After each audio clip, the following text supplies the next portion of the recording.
Bom, continuando a leitura do artigo Quod Deus Dicito, do que se diz sobre Deus, artigo do Feiglin, de onde a gente parou no último. Bom, a gente tinha parado na análise que São Tomás de Aquino tinha empreendido a partir da captação dele, dessa estrutura tensional, paradoxal, entre a experiência contingente e a realidade necessária de um ser divino. E é aqui onde ele vai destrinchar o resultado dessa análise na elaboração das chamadas 5 vias para a existência de Deus. Essa estrutura é então seguida por Tomás, né, nas 5 bem conhecidas experiências de realidade contingente. Na primeira das tensões experienciadas, a realidade está em movimento, e o movimento requer um motor. Nesse nível particular, alguém só pode prosseguir de um movimento particular para seu motor particular e continuaria prosseguindo indefinidamente sem alcançar uma explicação do fenômeno do movimento. A fim de se tornar inteligível, o processo do movimento particular requer um primeiro motor. Esta é a chamada conhecida 5 vias de São Tomás de Aquino, em que a primeira tensão que ele experiencia é que a realidade está em movimento. E se algo está em movimento, é porque esse movimento é causado por outro, que também é causado por outro. E nessa análise, que é a análise do primeiro motor, São Tomás de Aquino formula: olha, se tudo que é movido precisa necessariamente ser movido por outro, é necessário que haja um primeiro motor que move todos os outros, é a causa de movimento de todos os outros, não é movido por nenhum outro, certo? E é justamente esse primeiro motor que São Tomás de Aquino identifica como o algo que todos dão o nome de Deus, que é conhecido e é entendido por Deus, certo? Então, aqui São Tomás de Aquino ele chega à existência, a uma proposição afirmando a existência de Deus a partir de uma tensão, que é a questão da tensão que ele experiencia na realidade, que é o movimento, e a oposição desse movimento a algo que causa esse movimento, certo? E para que não se prossiga numa série de causas de movimento indefinidamente, necessariamente tem que se chegar a algo que causa movimento de todos os outros e necessariamente não é movido por nenhum outro anterior. E é justamente esse algo que ele chama de Deus. E esse tipo de argumento o São Tomás de Aquino ele vai fazer simbolização para todas as outras 4 vias, certo? Que é a via da causa eficiente, que é justamente a que tudo que existe por causa de uma causa anterior, uma causa a priori, certo? Então, da mesma maneira como ele prosseguiu no primeiro motor, ele reduz que tudo aquilo que é causado, que possui uma causa, tem necessariamente no seu princípio uma causa incausada, que todos dão o nome de Deus, certo? E o mesmo tipo de análise ele vai fazendo para as outras 3 vias, que é a causa necessária de todas as coisas, de bondade e perfeição, terceira via, e finalmente a última, que é a questão do ordenamento da realidade. Olha, tudo que existe na realidade é ordenado para um fim, todas as coisas, e a própria realidade em si. Então, necessariamente tem que haver um algo que seja inteligente, inteligivelmente, que ordene todas essas coisas, não seja ordenada por nenhuma delas. Se a realidade é ordenada, ela tem que ser ordenada por um intelecto, ela não pode ordenar a si própria. E esse algo é aquilo que nós chamamos Deus, certo? E o interessante a partir dessa análise que o Frege ele analisa do raciocínio de São Tomás de Aquino, é que São Tomás de Aquino ele parte de um símbolo de fé, um símbolo escritural, e a partir desse símbolo ele emprega uma análise noética, uma análise do intelecto, que posteriormente ele vai falar que isso é uma espécie de processo dinâmico do intelecto em busca de sua fé e da fé em busca de seu intelecto, que posteriormente a gente vai ver que Santo Anselmo fala como fundamento racional da fé. A partir de um símbolo de fé, ele empregou uma análise noética, uma busca noética, certo? Não só para propriamente provar algo, mas para expressar essa tensão entre a contingência e a necessidade da divindade, certo? Bom, a análise tomista ela toca na estrutura paradoxal da tensão entre esses símbolos compactos da fé e a operação do intelecto noético. Entretanto, essa análise é dificultada, apesar de clara, pela compacidade dos símbolos reflexivos que Tomás teve que usar na situação histórica. Eles são os símbolos da verdade da revelação na tradição da fé judaico-cristã e os símbolos filosóficos derivados do contexto culturalmente diferente da civilização helênica. Basicamente é o que? São Tomás de Aquino emprega a clássica mistura entre a revelação na fé judaico-cristã, utilizando meios herdados da civilização grega, que é a base de São Tomás de Aquino é basicamente o meio aristotélico, certo? E para a gente entender um pouco disso, o Frege justamente faz uma análise dos argumentos que São Tomás de Aquino utilizou com aqueles empreendidos após Descartes, certo? E aí ele vai comparar com os argumentos do Leibniz, que o Leibniz utilizou um princípio da razão suficiente como explicação para tudo que acontece na realidade. E finalmente ele chega nas duas famosas perguntas: por que ao ser em vez do nada, e por que as coisas são como são e não diferente, certo? E nesse nível de simbolização, conclui o Frege, Leibniz ele chega em formulações bem semelhantes de Tomás de Aquino. Porém, apesar dessa formulação, ele destaca que nós temos que ter atenção para o contexto do Leibniz, certo? O contexto histórico do Leibniz e o tipo de pensamento que o Leibniz emprega. O Leibniz ele é pós-Descartes, então ele já vem com aquele certo vício que Descartes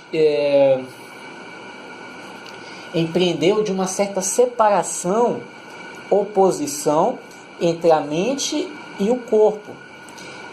E a própria análise de Descartes, parando aqui, que ele emprega para meio que provar a existência de Deus, é o quê? É o clássico penso logo existo. É um eu, um ego, que duvida de tudo, mas não duvida da própria existência. E a partir dessa não dúvida da própria existência, do próprio ato dele de pensar que confirma a sua existência, ele acaba tendo que recorrer à necessidade da existência de Deus, como Descartes fez na sua terceira meditação, a partir desse ego. Ou seja, Deus surge como uma necessidade para preencher a existência desse ego, a causa de existência desse ego, sendo que ela vem posterior a essa análise. Então, basicamente é o seguinte: Descartes só chega à proposição da existência de Deus a partir da redução de toda a existência ao próprio ego dele. E Deus surge como uma espécie de causa que não iria sacanear ele, digamos assim, porque ele não estivesse errado. Que é o que ele fala aqui.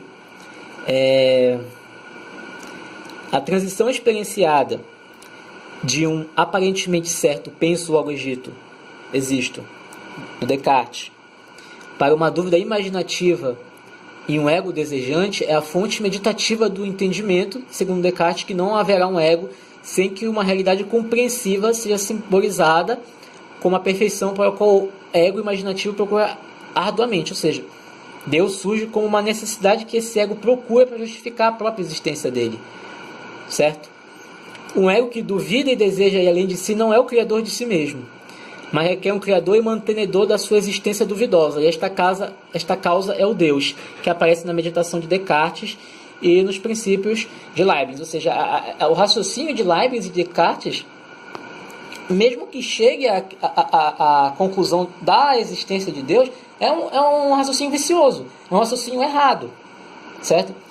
E empregar esse raciocínio, mesmo que seja para justificar a existência de Deus, é deformador, deforma a experiência, certo? E isso é uma das coisas que o Feiglin está combatendo aqui, que a gente tem que sempre se referir, é um vício do discurso moderno. É o vício do discurso moderno de empregar análises usando provas silogísticas, termos de discurso, mas sem se remeter à experiência. Basicamente não adianta eu usar um raciocínio cartesiano para provar, entre aspas, a existência de Deus, se esse raciocínio é um raciocínio que vem de uma análise da experiência deformada, que é um raciocínio que vem a partir de uma experiência de um ego que duvida de tudo e tem que justificar a existência de Deus para justificar a própria existência, do qual ele necessariamente tem que existir, certo? Prosseguindo. Esse avanço na estrutura imaginativa da questão noética, no entanto, ainda é prejudicado por outro elemento compacto na análise tomista. Isso é, pela construção de uma análise meditativa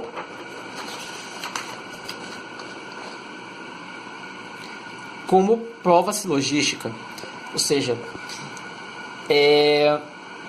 temos que ter uma certa atenção aqui ao que o nosso amigo Feiglin está tentando se referir. Basicamente, ele está querendo afirmar que existe uma certa dificuldade naquilo que São Tomás de Aquino fez ao usar de uma análise meditativa que vem dessa tensão que ele experienciou e a partir dela formular uma prova silogística, ou seja, uma espécie de argumento definitivo. Mesmo que Descartes e Leibniz ainda queiram entender a análise como prova para a existência de Deus, da revelação, o Deus judaico-cristão, a hipótese foi mostrada como insustentável por Kant na sua crítica da razão pura. No entanto, como a análise positiva de Kant dessa questão imaginativa é insuficiente, ficou para Hegel de reconhecer, contra o criticismo de Kant, as chamadas provas para a existência de Deus como descrições e análise do processo do Geist em si mesmo. E aqui ele basicamente destrincha o que o Hegel concluiu acerca do que é Deus. Resumindo, Hegel meio que concluiu que Deus seria a própria consciência desse espírito se revelando a si mesma à história, transcendendo o finito no infinito. Então é como se Hegel confundisse a consciência humana com Deus, certo? E isso é uma operação deformativa que o Feiglin identifica como grave, mas muito bem empregada e muito difícil de perceber. Ele faz então uma pequena análise de como é construída essa análise do Hegel, bem brevemente, mas que ele emprega em um estudo posterior sobre o Hegel, que eu não vou destacar muito aqui, mas ele destaca a operação, que existe uma tensão paradoxal entre a consciência, certo? A consciência participando dessa realidade divina e os símbolos nos quais ela articula. A hipostatização da consciência reflexiva, o que é essa hipostatização que o Hegel emprega? Ver essa consciência reflexiva não como uma tensão, um fluxo, mas como uma entidade em si. É como se ele abolisse essa tensão dos dois polos que existe, certo?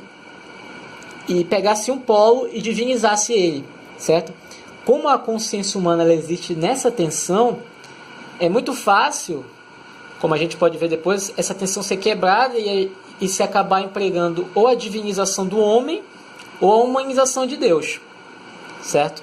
É justamente essa hipostatização dos símbolos que vai levar essa construção deformativa do processo do pensamento em um sistema hegeliano. Aqui eu gostaria de destacar um ponto que esclarece um pouco sobre esse processo, como ele é de fato, certo? E vamos voltar àquele artigo que a gente viu, que é o artigo da imortalidade, ainda não traduzido, mas que a gente vai lendo e traduzindo, que é o artigo do Imortalidade, Experiência e Simbolização, também do Feiglin, certo? Em que ele vai analisar um pouco dessa tensão, um trecho que ele analisa essa tensão, que é a análise que o filósofo tem em expressar essa participação na eternidade. É a consciência do fundamento, que é a área da realidade onde a eternidade alcança o tempo, certo?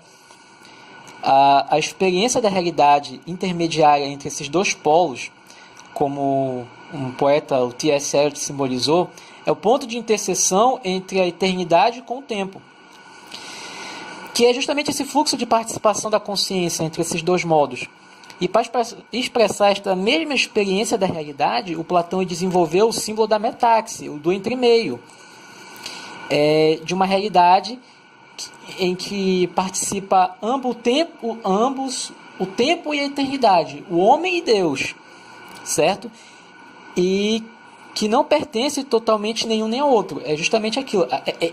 Essa tensão, esse entremeio, ele não é nem divino nem humano, mas é um encontro entre esses dois. E se você, como Hegel, fizer uma operação de hipostatizar, que é o quê? Pegar essa tensão, esse fluxo de participação e colocar apenas em um polo, você vai abolir o outro. É justamente nesse ponto que pode acontecer. É o Hegel empregando esse polo para o divino, que é divinizando a consciência humana, ou humanizando Deus, certo? Que aparenta ser um fluxo da existência que não existe no tempo. E o Frege ele usa o termo presença, esse fluxo de presença, para denotar essa dimensão de existência que não é o tempo, que o homem experiencia no tempo, mas que não é o tempo, é o toque da eternidade no tempo, certo? Mais um pouco.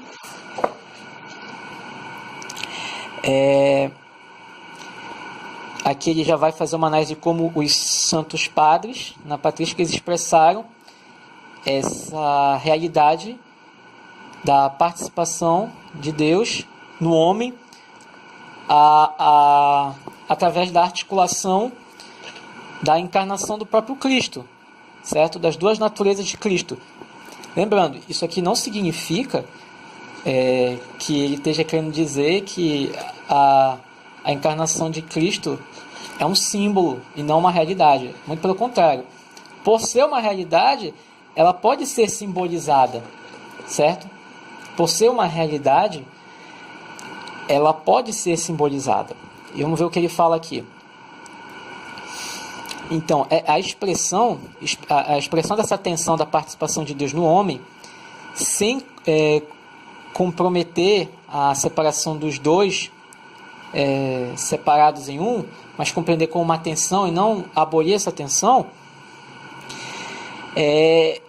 faz referência à mesma estrutura da realidade intermediária da metaxe, que o Platão encontra quando analisa a consciência do homem de participação no fundamento divino da existência. A realidade do mediador e da realidade intermediária da consciência tem a mesma estrutura, ou seja, a mesma estrutura que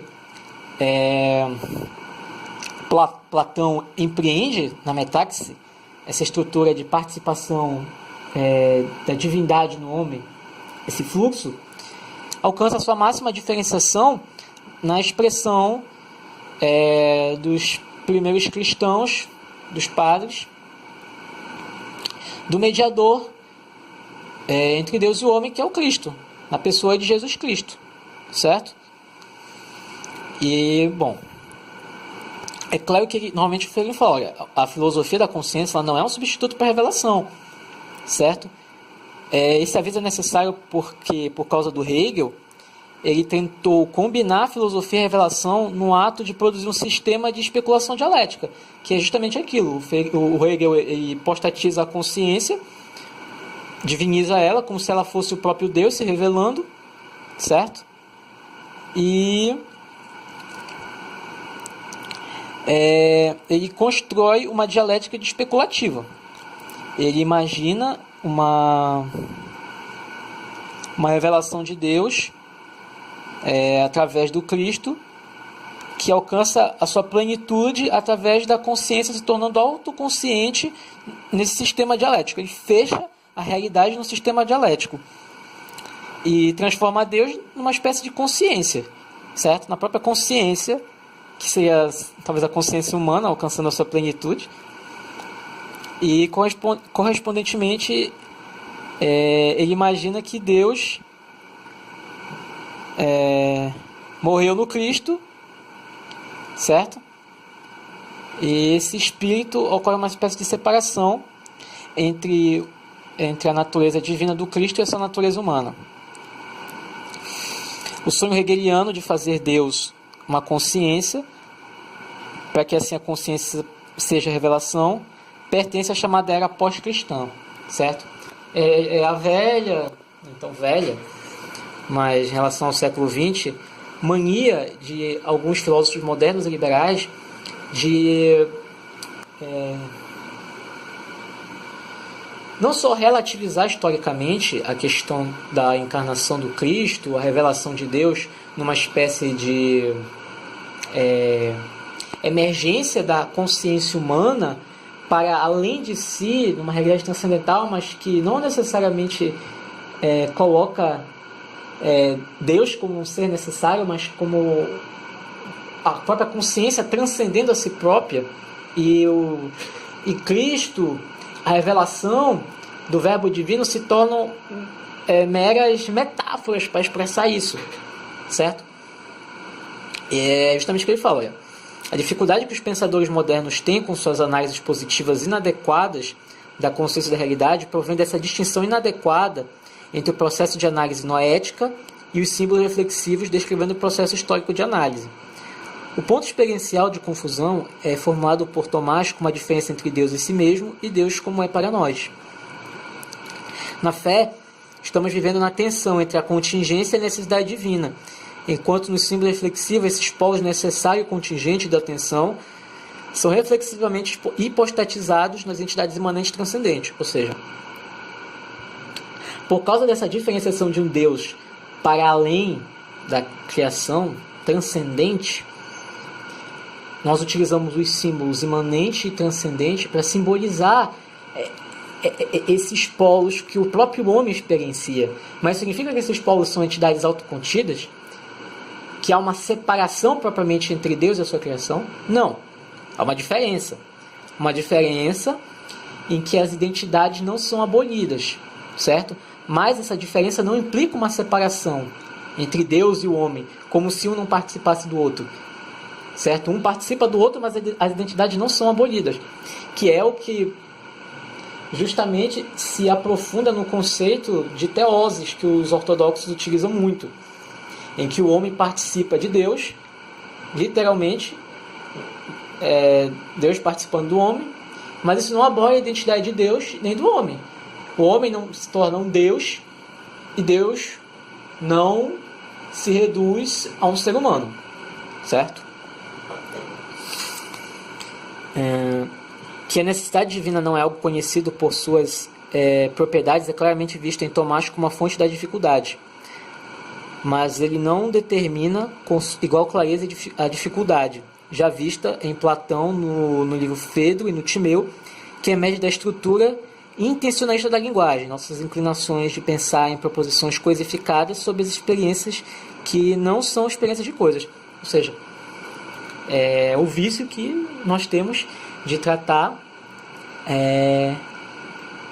da experiência com Deus como se estivesse experienciando uma coisa, um papel, um livro, até mesmo um outro ser humano, né? E isso é um grave erro. A gente tem uma inclinação de fazer isso, mas quando você faz isso, você transforma Deus numa coisa. Você passa a referir a sua linguagem e o próprio raciocínio que você faz, tratando Deus como uma coisa que é experienciada, mas que não é experienciada como uma coisa, certo? Você não experiencia Deus como uma coisa, mas você acaba deformando a sua linguagem e, consequentemente, o seu raciocínio, como se você estivesse tratando de um objeto qualquer. Por isso que, nesse ponto, ao levantar a questão sobre a existência de Deus, é preciso ter muita atenção a que tipo de raciocínio está sendo feito quando se emprega essa questão, certo? E claro que digamos que o Frege ele dá uma ênfase maior em Platão. Ele crê que Platão ele empreendeu muito bem a estrutura dessa tensão, certo? Desse encontro humano-divino, que deve ser distinguida dessa simbolização reflexiva, certo? Não pode haver uma confusão entre as duas. Há a experiência desse encontro humano-divino e como ela é simbolizada. E aqui depois ele emprega, né, uma análise de como surgiu o termo ontologia, que veio da própria tradução que Tomás de Aquino pegou dos filósofos árabes que estudavam Aristóteles, certo? O termo metafísica, desculpe. E o termo ontologia ele só surge no século XVII por um outro filósofo. Então é por isso que é difícil falar de ontologia de Tomás de Aquino, porque ontologia é um termo que surge muito depois de São Tomás de Aquino, certo? Na verdade, quem começa a empregar o termo prova ontológica é o Kant, ao fazer uma rejeição do argumento de Santo Anselmo, certo? Então, por isso que é um pouco complicado falar sobre ontologia da Idade Média, quando o termo ontologia só surge muito depois. Já não é da experiência de São Tomás de Aquino e Santo Anselmo o emprego desse termo. Mas vamos ir adiante.